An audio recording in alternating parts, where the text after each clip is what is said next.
Jesus, if I'm being honest, I don't really know how to stop. My whole life has been about fixing things, helping people, and proving that redemption is possible. Every day there's another problem to solve, another soul to fight for, another reason not to give up. The hotel isn't just something I built. It's become part of who I am. If I stop moving, if I stop working, if I stop believing, I don't know what's left. Sometimes it feels like the only thing standing between hope and hopelessness is whether I keep going. And that's exactly why I wanted to speak with you. Charlie, your compassion is real. The love that built this hotel is real. The reason you fight for people nobody else believes in is real. But somewhere along the way, your dream stopped being only about helping others and became something else. It became proof. Proof that heaven was wrong. Proof that hell wasn't hopeless. Proof that your voice mattered. Proof that your life mattered. You've been carrying a burden your dream was never meant to carry. Maybe that's because I've spent my whole life being told I was wrong. Everyone laughed at the hotel. Everyone said redemption was impossible. When enough people tell you your dream is foolish, eventually proving them wrong starts feeling important. Every success feels personal. Every failure feels personal. It's hard not to take it that way when you've dedicated your entire life to something. I understand. But, Charlie, a mission can be beautiful and still become a measure of your worth. The hotel was meant to be an expression of your love. It was never meant to become the thing that tells you whether you're enough. There are so many things about my world that don't make sense. Growing up, I thought I understood how everything worked. Heaven was heaven, hell was hell, angels were good, demons were bad. Then I got older and started seeing things that didn't fit. I saw cruelty dressed as righteousness. I saw people thrown away. I saw suffering ignored. The more I looked, the less certain I became. Because the world you've known contains reflections of truth, but not its fullness. You've spent your life responding to shadows of something real. The reason you couldn't accept cruelty is because it was wrong. The reason you believed broken people deserved compassion is because that belief came from somewhere deeper than the system around you. You sensed that mercy mattered because mercy does matter. You sensed that people shouldn't be discarded because they shouldn't be. The instincts that shaped your heart were pointing towards something real all along. So when I looked at the suffering around me and thought there had to be a better answer, I wasn't imagining things? No. The love that drives you, the hope that refuses to die, and the belief that redemption should exist, all come from a deeper truth. You didn't create those things. You discovered them. A lot of who I am comes from my father. People only see Lucifer's mistakes, but I see the man who loves me. He's complicated, he's broken in some ways, but he's still my dad. I know he carries regrets. I know he carries pain. And I think growing up around that shaped me more than I realized. It did. Charlie, your father's love for you is real, but watching his life taught you something you were never meant to carry. You grew up watching someone defined by separation, someone living with loss, someone whose story seemed to say that love can be lost forever. Without realizing it, you learned to fear the same thing. I never thought of it that way. I guess when you're surrounded by something long enough, you stop questioning it. It just becomes part of how you see the world. Exactly. You learned that acceptance could disappear, that belonging could be taken away. And because of that, you've spent years trying to secure love through achievement. You've been trying to become valuable enough that nobody would ever leave. But before we go further, I need you to hear something. You've done remarkable things. You stood up for people nobody else believed in. You opened your doors to the forgotten. You showed mercy when judgment would have been easier. You forgave people who expected rejection. Those things matter, Charlie, more than you know. That's strange to hear. Most of the time I feel like I'm defending myself, defending the hotel, defending the idea that people can change. Sometimes it feels like all anyone sees are my failures. I see more than outcomes. I see your heart. When Vaggie revealed who she was, you didn't make her earn forgiveness. You didn't create conditions. You loved her immediately. You saw someone who was afraid and chose grace instead of judgment. Because that's what love is supposed to do. If someone matters to you, you don't make them earn their place. And yet you've never given yourself the same kindness. There's something else I need you to see. Your love for people is real, but sometimes your dream becomes so important that the people inside it start becoming part of the mission instead of simply being people. Not because you're selfish, but because you've been carrying the pressure of proving redemption is possible for so long.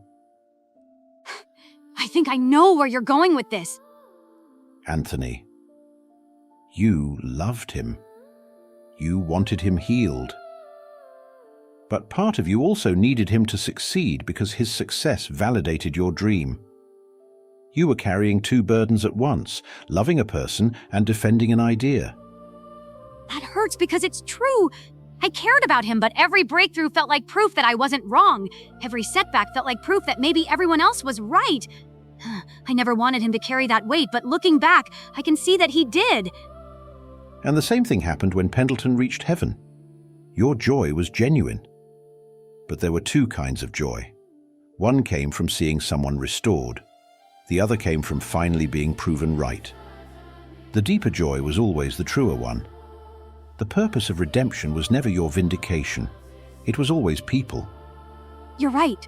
When I think about him now, I don't care that I was right. I care that he made it. I care that his story didn't end in failure. That's the part that still matters to me. Then explain Alastor, because if redemption is real, I don't know what to do with someone like him. He mocks everything I care about, yet somehow he still protected me when things fell apart. You don't need to solve him today.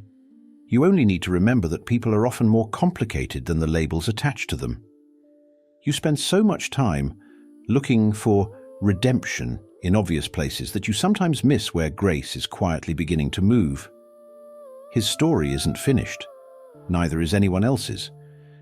Maybe that's why Adam bothered me so much. He was supposed to represent heaven. He was supposed to represent goodness.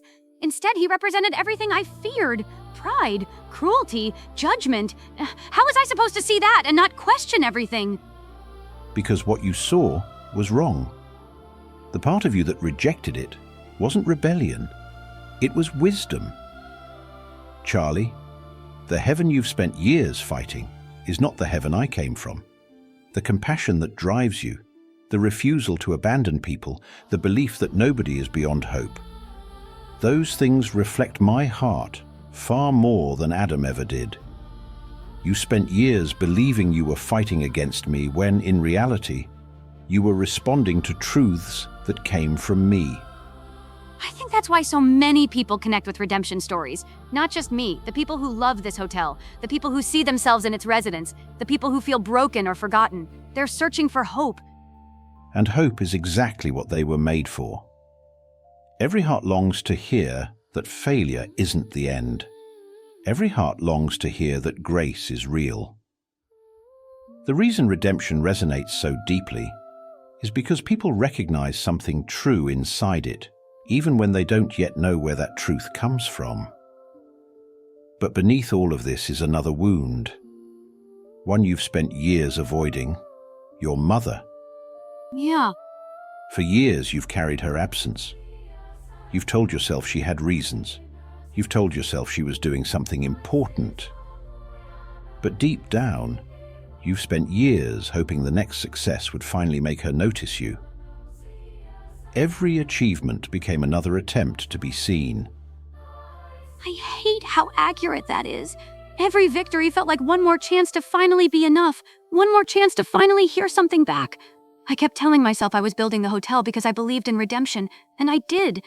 But part of me was also hoping that if I built something incredible enough, she'd finally see me. Charlie, you have spent your life performing for audiences that weren't even in the room. You've spent years trying to earn attention, approval, and validation from people who could never give your heart what it truly needed. Which brings me to the question everything we've talked about has been leading toward. You spent years trying to prove redemption to heaven. Years trying to justify hope to hell. Years trying to earn your mother's attention. years trying to become someone impossible to abandon. But tell me honestly, Charlie, who told you that love had to be earned? Nobody. Nobody ever actually told me that. I just believed it. I looked at everything around me and convinced myself that if I worked hard enough, loved enough, saved enough people, then maybe I'd finally deserve it. And that's the burden you've been carrying all this time. You believed grace was something you earned instead of something you received. You believed love was waiting at the finish line instead of walking beside you the entire journey. Then what do I do now? The same thing you've spent your whole life inviting everyone else to do. Receive grace. Keep loving people. Keep helping the broken. Keep opening your doors. But stop asking your dream to save you. It was never meant to carry that weight. And if I stop running? Then you'll finally discover something you've been searching for your entire life. Love was never something you had to earn. It was already yours. And for the first time, instead of proving your worth, you can simply rest in it. Maybe that's what I came here to tell you. Sit down for a moment. Stop running. Stop proving. Stop performing. The hotel can continue tomorrow. The mission can continue tomorrow. The people you love will still matter tomorrow. But right now, let yourself be loved without earning it. Let yourself receive the same grace you've spent your entire life offering everyone else. I don't know if I've ever done that before.